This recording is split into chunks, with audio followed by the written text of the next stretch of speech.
Hi everyone, welcome to the second session on sequential learning. I am Preetham Verma. I work as a research scientist in Amazon Alexa team in Bangalore.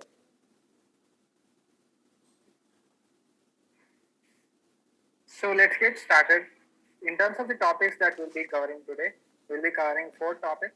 The first topic is attention mechanism in LSTM. The second one is self-attention and transformers. The third topic is subword modeling, GPT, third. And the last and the final topic is P5 model.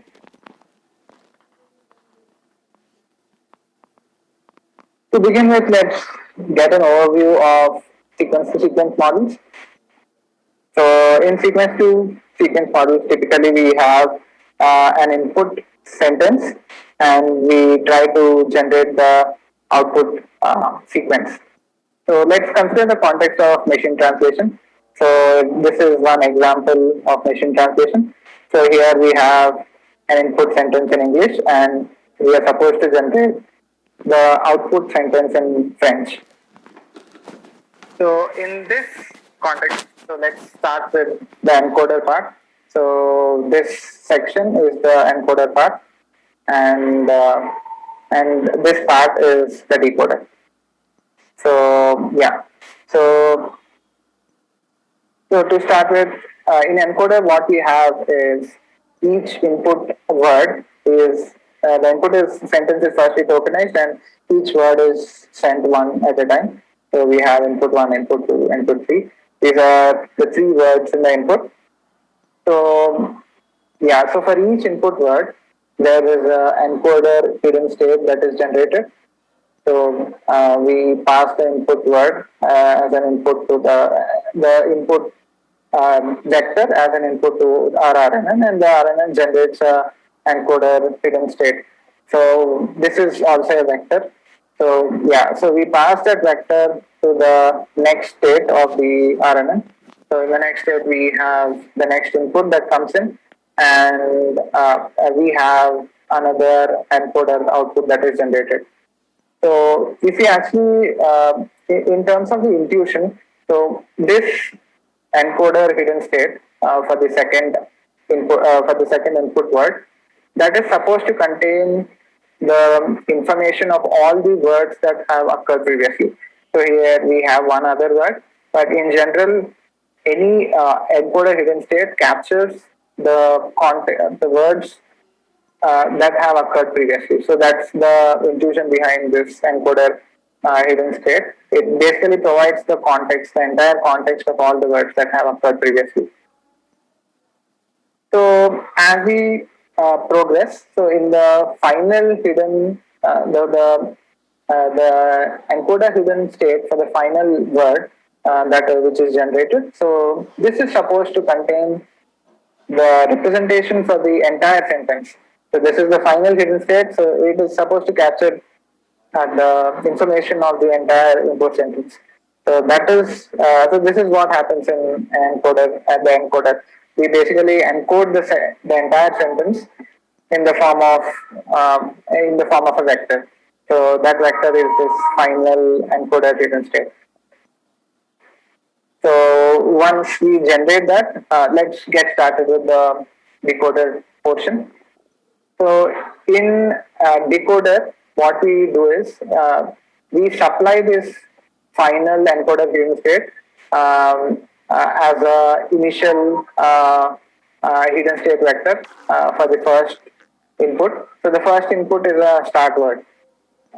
Yeah, so unlike the input where we have 3 words and we need to generate these output words, we also have these 2 additional words, start token and end token. So start token acts like the initiation word. So that is where that is how the decoder process starts.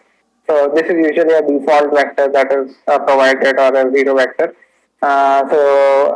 We start out with that, and the initialization here is done with help of this encoder hidden state. So once we do that, and in the first timestamp, we have a decoder hidden state that is generated. with the help of the decoder RNN. And once this is generated, we use this to generate our first output word. So once again, this is not exactly an output word that is generated. We typically get a probability distribution here. So this decoder hidden state is used to generate a probability distribution over the entire output vocab. So that is the probability, that is what is actually generated.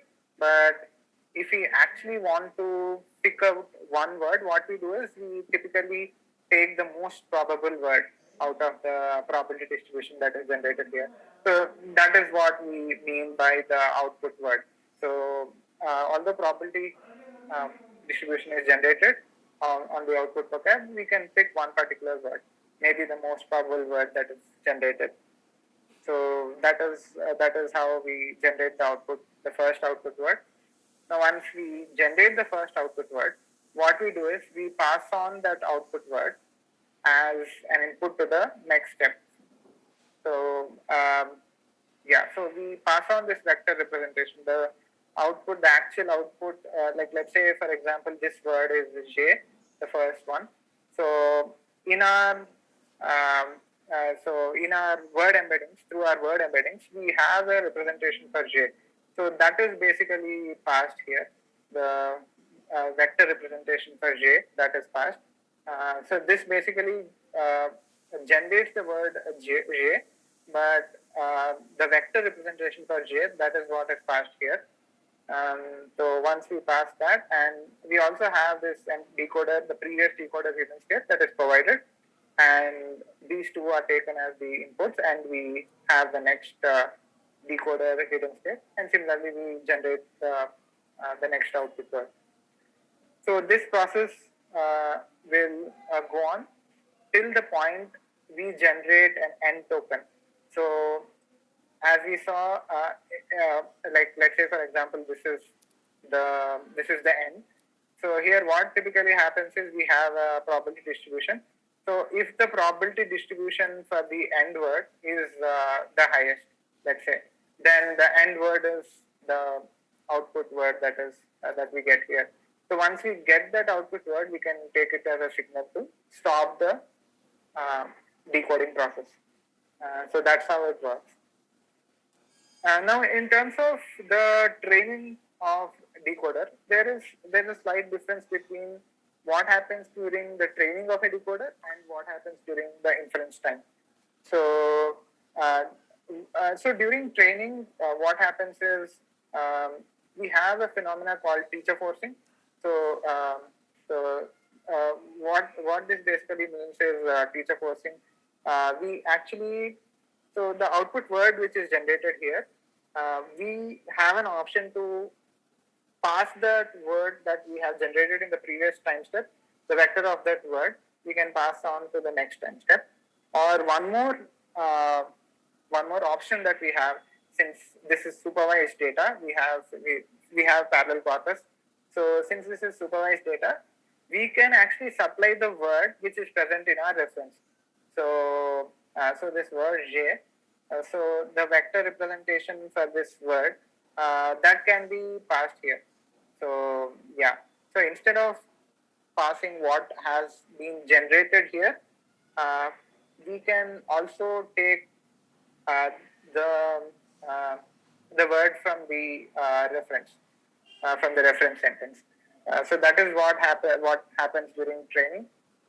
So during training, this helps us do a faster training for the decoder. So that's the benefit of it. This is not followed during inference, obviously, because during inference we don't have such a reference. So what we do is we generate the output word here and then pass on the vector representation for that word for the next time step. So that is the process. So this is what is the difference between training and the inference part of the decoder. Encoder, on the other hand, does not have any differences between training and inference. It's exactly the same. Now, once we have a overview of the sequence-to-sequence model. Now coming on to the main topic. So we try to understand the intuition behind the attention mechanisms. So this is one example. So we have the sentence "How was your day?" in English, and we have to generate this sentence from a shape that's the journey. So forgive me if the pronunciation is incorrect, but yeah. So this is an output sentence in French that we need to generate. So here, any attention mechanism, what it typically does is uh, we try to give scores for different input words. So here we have 4 input words. How was your day? So for each output word that we need to generate, we try to assign a score. So for each output word, we try to assign a score for each of the input words. So here we have 4 input words, and we'll have 4 scores here. So each of the scores basically need to sum up to 1. So it's like a probability distribution of scores. So these scores basically indicate how important uh, how the importance of the input words. So to generate the word journey corresponds to this word day in English. So we need to pay more attention to the word day. So this weight is supposed to be higher. So that's what we like this illustration shows. The last word, the word day, has a high score. So, like for example, this one is 0.8, and the rest of them is 0.1, and this is 0.05, and this is a 0.05. So the other words, they don't get much importance. Basically, it is how was your, don't get much importance here. But the word day gets a high score here. So yeah, so that is the goal of our attention mechanism. Any attention mechanism that we have, that should help us um, attend to certain words in the input. So it should be able to make such distinction. So that's the goal. We haven't really talked about how exactly it's done, but this is the overall intuition on what exactly attention means, and what are these attention scores, and what are they computed on. So here they're computed on the input words. So coming to the attention mechanisms in RNNs, so this is one attention mechanism. So this is Bahdanov or additive attention mechanism. So here, typically what happens is we have the encoder portion where the input is passed to the encoder, and we have encoder hidden states. Now, unlike the sequence model where only the last encoder hidden state is passed on to the decoder, we collect all the encoder hidden states for each of our inputs. So we correct them here, and we pass them to the decoder. So the decoder uses these encoder hidden states to generate a context vector at each timestamp. So this context vector is generated at each timestamp, and that basically captures the importance that needs to be given to the input word. So, for example, when we are generating the first context vector here should give more importance to the corresponding word. So in the previous example, let's say journée corresponds to day. So the last context vector which is there, that needs to be this last encoder hidden state that is there, it should be represented. It should be representative of this last hidden state. So it should capture this context vector should capture this because that is what the correspondence is. So yeah. So we'll once again go through the steps on how to actually compute this context vector. Once we compute this context vector, we pass that on to the input, and that helps in generating better output words. So compared to a mechanism, a plain sequence model where we don't have any attention, this has shown this has given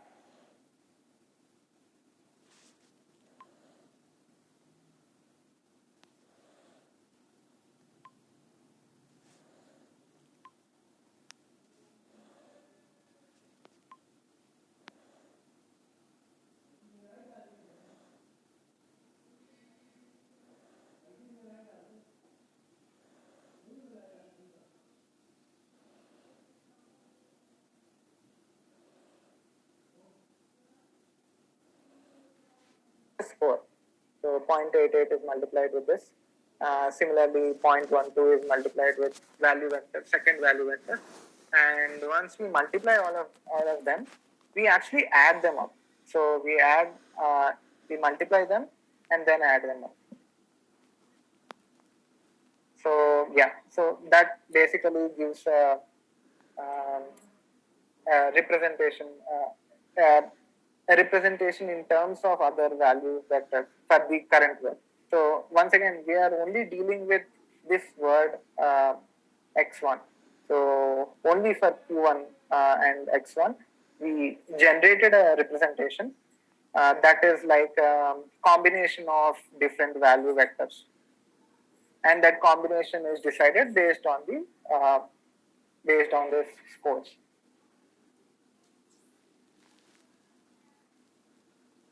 So this is the contextual representation of the work that we get.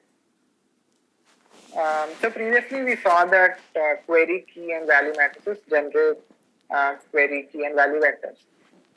And now the query matrix helps in doing a linear transformation to a different space.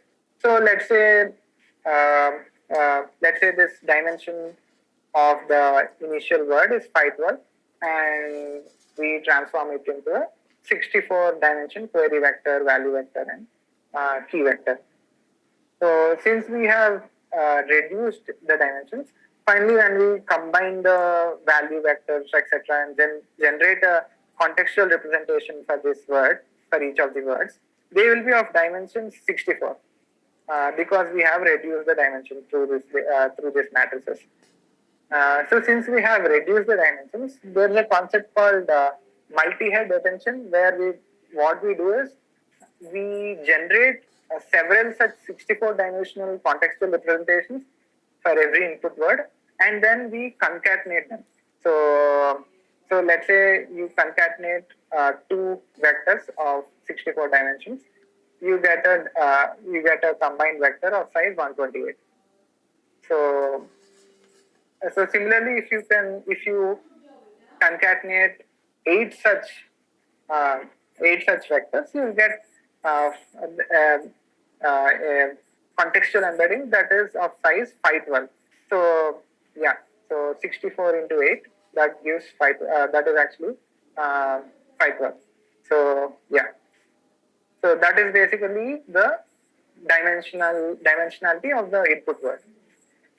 So yeah, so we are able to so for each such 64 dimension, there is an associated query key and value matrices.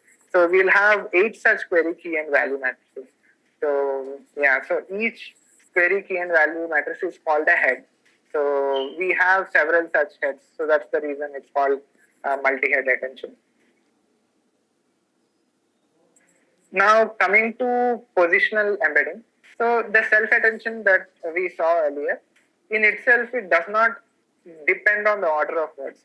So in the previous slides, when we actually saw how this self-attention is computed, we haven't actually noticed any operation that depends on the position of the words.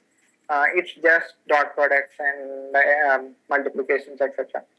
So yeah, so we introduce a concept called positional embedding that helps us to introduce this position variable.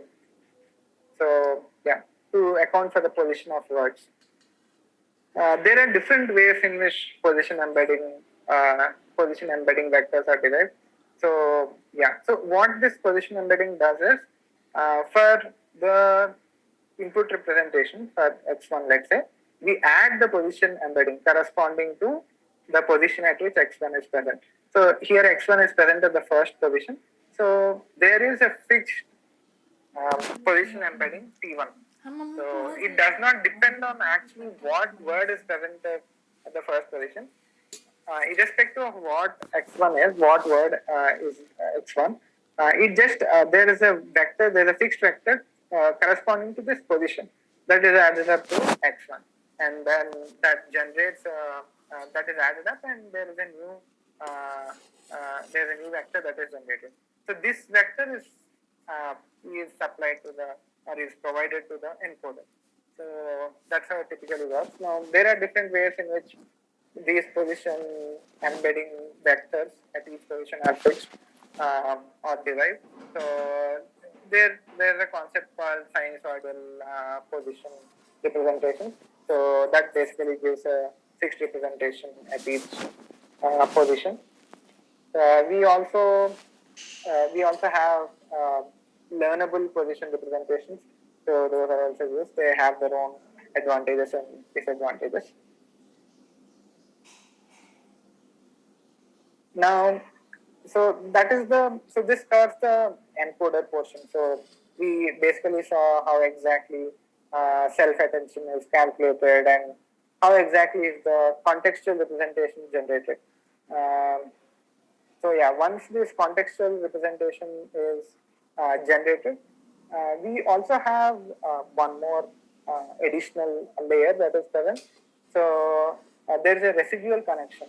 So residual connection typically means that we have a connection between the output of a previous layer to the output of the next layer. So there's a direct connection so that the gradient propagation happens easily. So we typically see them in several other networks. Similarly, we also see a residual connection here. So we don't actually directly. So earlier we saw that once the self-attention is done, there is a feed-forward network. But we don't actually pass it directly to the feed-forward network. What we do is we have a layer normalization layer in between, which basically normalizes the contextual representation for each word. So it first calculates the addition between the contextual representation and the original input x1. So z1 plus x1, there is some new vector that is generated. Similarly, z2 plus x2, there is a new vector. So we have, this is like the matrix version of the addition operation. So once we do this addition part, we do a normalization of all these vectors. So we have, let's say we have 4 input words. Here we have 2 input words, but let's say we have 4 input words, we will have 4 contextual representations. So once we have those 4 contextual representations, we normalize them and do the normalization and get the normalized vector. So those normalized vectors are passed on to the feed forward. So that's the process. So there's a layer norm or layer normalization layer in between. We don't directly pass it to the feed forward network. So yeah, once we pass to the feed forward network, the output of feed forward network is once again added to this Z1 is added to this output, to whatever output comes here. The Z1 is added here, and similarly Z2 is added to that, and we also normalize that. So once this entire process completes, the output representations that are generated here, they are passed on to the next encoder block. So this is the first encoder. So yeah, so we have several such encoder stands on top of each other. So that completes the encoder part of the transform module. Encoder helps in transforming the input words to contextual representations of those words. Now let's proceed to the decoder part. So the encoder outputs that were produced earlier, those are supplied. Those are supplied to the decoder blocks as well. So decoder typically contains two main components. So this is one component, encoder decoder attention, and the other important component is self attention. So the self attention that we see here is similar to what we have seen earlier in the encoder model, except for the fact that in the decoder, the words are generated one word at a time. So we don't have we cannot use the entire outputs and reference sentence that we have and generate the self attention. So that is not possible because um, in decoder we typically generate one word at a time. So first we let's say this is a decoder.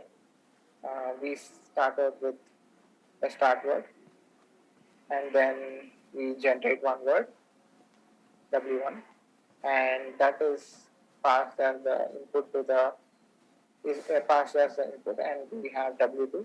So this is the usual process in which the decoder works.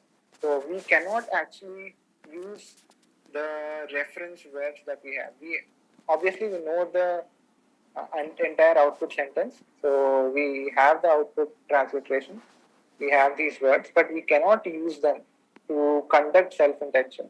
So, for example, let's say we are conducting self-attention at second word.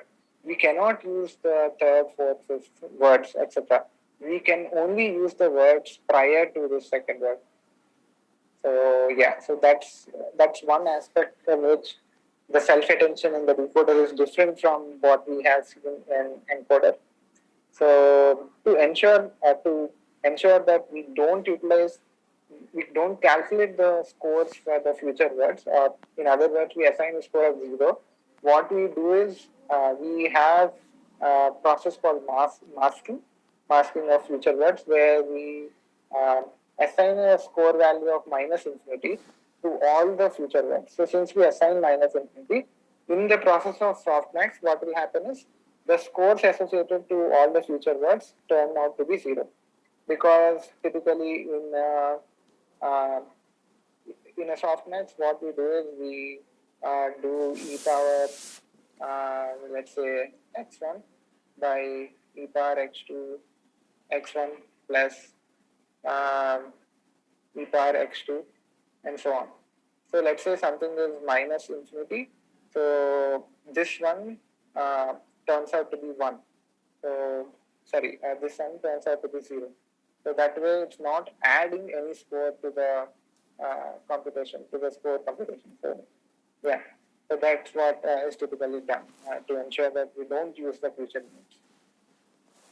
Now, apart from this self-attention module, the other important module is encoder-decoder attention. It's similar to the self-attention that we saw earlier, but except for the fact that the encoder-decoder is multi-head attention, where the queries are the queries are the query vectors which are present. Those are with respect to the decoder words. So yeah, the query vectors are with respect to decoder words, and the key and value matrices, um, and the vectors, the key and value vectors which are there, those come from the encoder. So the earlier encoder outputs which were generated, we multiply them with certain key and value matrices to generate the keys and values for these encoder outputs. Once you generate the keys and values, those keys and values are um, are used to calculate this encoder decoder attention. So previously, to calculate self attention in the self attention block, we have all the key value and query vectors for each word in our input.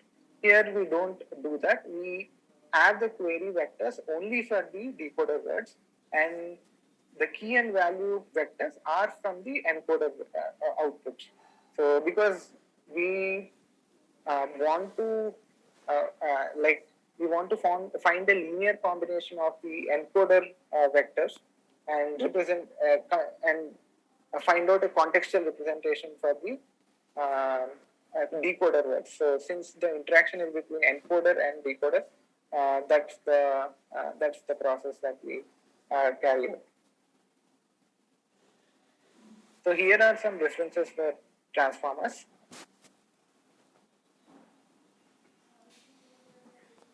So that completes the transformer model. Now let's move on to the next topic, which is subword modeling. The traditional models that we have used till now, they typically do the tokenization in the form of words. So each word is taken as a separate token. But there are some problems associated with doing that. So that's because any new word or a small variation of that word, of an existing word in the vocabulary, is treated as unknown.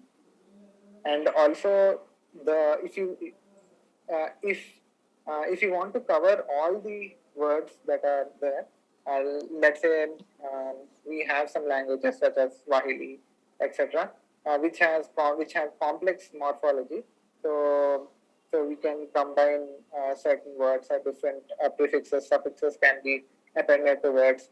So if we want to consider all words in the vocabulary, that vocabulary will be extremely large. So we cannot actually. It's not feasible to consider such a large vocabulary. So that's another issue. If you want to actually consider these variations into picture and expand our vocabulary, that's not possible. And if you don't expand our vocabulary, we tend to have a lot of unknown values. So that is again not very useful. So to deal with these problems, we have an approach called subword modeling. So where the learning is conducted on the parts of the words or the subwords. So here is one example where the word unfortunately is divided into around 5 parts. So there are several ways to do subword modeling. One of the popular ways is byte code encoding. So here what we do is, this is based on information theory principle on finding out the least number of tokens to represent a text data set. So here what we do is we initialize the vocabulary with single characters. So with single characters we initialize them. Then what we do is we try to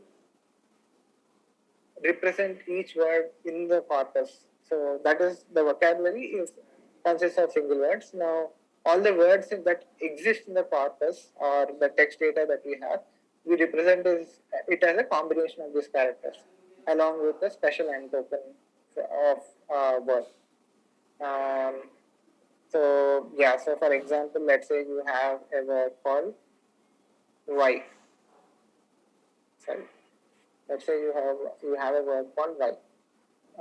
So what we do is we represent this Y word in terms of the characters or the subwords which we have in vocabulary. So initially, to start with, since our vocabulary contains only characters, we have the word Y is considered as W, H, Y, and there is also so along with Y we also append a end token. So it indicates that this Y occurs in the end. So this helps us in differentiating with the Y that occurs in between the sentence or in the suffix with respect to Y that occurs in the end. So this is how we divide. So once we do this, we count the number of character pairs that have come in. So let's say here WHY is one word. So there are different pairs of words here. So WH can be treated as one pair and HY can be treated as another pair. So we count all these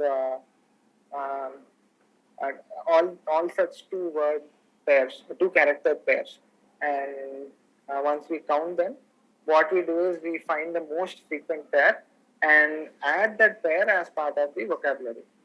So once we do that, we successfully repeat this process, finding the most frequent pair in each iteration and adding that back to vocabulary. So that's the overall idea of byte pair encoding. So there are other forms of subword embeddings like unigram subword tokenization. This unigram subword tokenization, it helps us prevent some of the issues that are present in the byte pair encoding. Because byte pair encoding, it can have multiple encodings for the same word, multiple valid encodings. So in order to prevent that, we introduce a concept called likelihood of pairs, etc. So yeah, so this is unigram subword tokenization. Similarly, we have word piece tokenization, which uses likelihood rather than count frequency to merge words. Yeah, we also have a sentence piece. So yeah, so there are different types of subword modeling techniques that are there. Okay, so so that's typically how the tokenization is conducted. We no longer use word level tokenization. We use subword tokens because there are several benefits associated with them. Now let's move on to another concept. So we try to understand how pre-training is conducted in various settings. So previously we have seen that the transformer model has encoder and there's an encoder part and there is a decoder.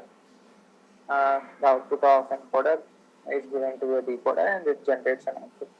So we have an input and there is an encoder and we have a decoder here.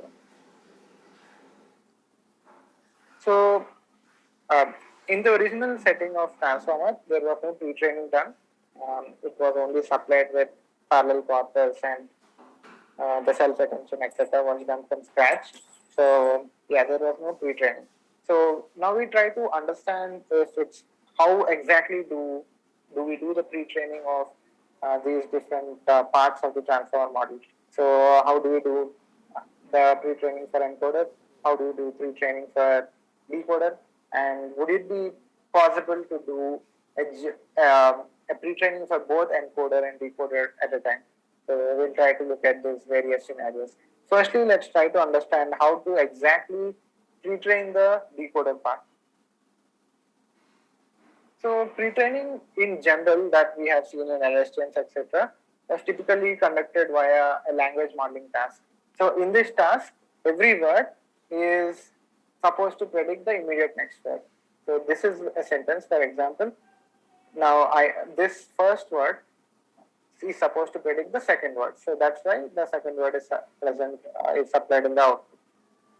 So that's the typical process of how the pre-training is conducted using a language modeling objective or language modeling setup. So we use such kind of pre-training for a decoder. So the transformer decoder that we saw earlier, we can use such a form of pre-training for the transformer decoder. Now, in general, just to emphasize once again, decoder is typically a model which takes an input word. So, for example, it takes this input word uh, and it takes information from all the words till this input word and then generates an output word. So that's the typical process of a decoder. So decoder will not be able to see the future words. So these words which are there, it won't be able to see. So only the previous words can be used by a decoder. This is unlike the encoder. In encoder, bidirectional attention is possible. You can get information from any of the words in your sentence, but that is not possible for a decoder. So yeah, so this is an important distinction and an important difference in the pre-training approaches between encoder and decoder. So this is a pre-training approach for decoder. Basically, we use the language modeling objective and try to predict the next word. Now, when we try to pre-train a transformer decoder, we obtain this model called generative pre-trained transformer. So this is a GPT model. So, so GPT model has a good, it's a big model, so it contains around 12 layers and 40,000 GPU codes, etc. And it's trained on book corpus. So the pre-training takes a couple of days to conduct. And yeah, and as mentioned before, it is conducted via language modeling objective. So once the pre-training is conducted, the GPT model can be used for fine-tuning tasks. So let's say your fine-tuning task is sentence classification, which basically means you need to predict a certain class for your input. So in that case, what you do is you take the the last words outputs and then connect a linear layer and try to generate the class from it. So that's typically the process and how you use pre-trained GPT for sentence classification. If you want to use the pre-trained GPT for sequence prediction itself, then that will be similar to what we have done in the pre-training itself. So in pre-training also we have an input sentence and we try to predict an output sentence. Similarly, when we are doing the fine-tuning on sequence prediction task, it will be a similar procedure. So yeah, so on with the help of this fine tuning on GPT models, there so good results were achieved on 6 out of 8 blue tasks. So these are the results, and this model, which is the pre-trained GPT model.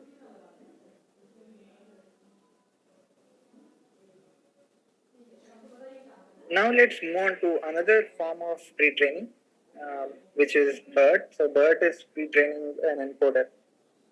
So encoder is a transformer formulation in which bidirectional context can be incorporated. So yeah, so it's different from a decoder in that way. Yeah. So once again, so there is a reason why language modeling cannot be used for as a pre-training objective for encoder, because typically in bidirectional settings when we try to use language modeling, we tend to predict uh, the input and the output words seem to be there will be a stage where both of them would be the same. So that's the reason language modeling cannot be used in a bidirectional context setting. So we use a different form of pre-training approach for pre-training the encoder, which is basically the masked language modeling. So in this, what we do is we replace some words in the input sentence with uh, masks. So we replace them with mask tokens, and then we pass the entire sentence to the encoder, and then try to predict the mask tokens. So that is the typical objective, and how we conduct pre-training for encoder. So when BERT was released, there were two forms of BERT. One was BERT large and one is BERT small. And BERT large is basically a bigger model. And apart from that, there are some specifics on how this masking is exactly done. So around 15% of the words are masked. So even within masking, only 80% are masked, and 10% are left as it is, and 10% are replaced by random token. So there are small variations on how this is done. The main objective is, let's say, you mask for certain words, and you don't actually retain the original word, then maybe the model will lose track of what is the actual original word. So that's the reason you sometimes mask to retain, and other times you retain the original word, etc. So another task in which BERT is trained is also next sentence prediction. So here, what we do is, given two sentences, the model predicts whether the sentences are successive or they are randomly chosen from different places. So yeah, once again, BERT, when it was released, it showed state-of-the-art performance on all the blue tasks. Uh, it beat the other models. Here are some references for BERT. Now coming to our last section, it's about the T5 model. So T5 model is basically a model that a pre-training approach that pre-trains both the encoder and the decoder. So typically, uh, the fine. So let's consider how exactly this is done. So in general, whenever we are doing fine tuning on these pre-trained models, we fine tune on one task at a time. So in the T5 model, what they suggested, instead of fine tuning on one task at a time, you do the learning at a time for all the models. So to achieve this, they propose a formulation where we have same loss function, same hyperparameters on LN3 task. The way they do that is both the input and the output are treated as strings. So let's say we have this use case where the output needs to be a real number. Still, even if it's a real number, what we do is we treat it as a string and then try to predict it. So if it's a real number, we convert it to a string. If it's a class, we convert it to a string. If it is actually a sentence, that is anyways in the form of a string. So this is the formulation in which T5 model is built. So there is small variation in how the input is given to the model. We don't actually supply the input as it is. We actually mention the task on which the input is supposed to be trained on. So here it's translation task, so we put the word translate. So here it's the task, it's a polar task, so we put the polar word in the beginning. Similarly, this is summarization where so we put summarize. So these are small nitty-gritty details on how exactly it's done. So the main aspect regarding this T5 model is that the pre-training is done both on encoder and decoder. So the procedure of pre-training is through corrupting spans or de-noising mechanism. So this is the de-noising mechanism where what we actually do is, given a sentence, we replace a span of tokens with certain markers like X, Y, etc. And so this is what is provided in the encoder. And what we try to predict in the decoder is this. So we try to predict the words that are missing, and other words need to be left as blanks. So that's what we do in the decoder. So this is a diagram on how it's done. So for example, President Franklin and born in January 1882. So these N needs to be predicted in the decoder. So so what we do is N is actually Lee Roosevelt was. So that is actually what is N here. And the other N which is missing is actually in. So the ones that we need to predict that we present it to the decoder. So that's the pre-training process. And we also have a fine-tuning step for T5 model.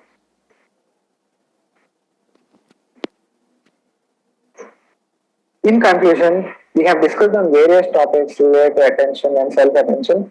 We have also seen how these concepts are applied to transformers, BERT, T5, and other pre-trained models. So pre-training is the important aspect that or takeaway from this tutorial. We have seen that when we pre-train the models, we have good improvements on the downstream tasks. We have seen the same results in Alexa as well, where we use such pre-trained models and then fine-tune on customer-facing tasks like intent prediction, NER, etc. So in Alexa, when a user says play song from X, so we have to identify the intent behind this utterance, the intent that the user is trying to play a song. So detecting such intents, etc., we build over pre-trained models. In Alexa, we not just have one language, we have several languages. Alexa supports several European languages. So the pre-trained models that we use tend to be across different languages, across multiple languages, etc. So yeah. Thank you everyone. I hope you found this presentation useful.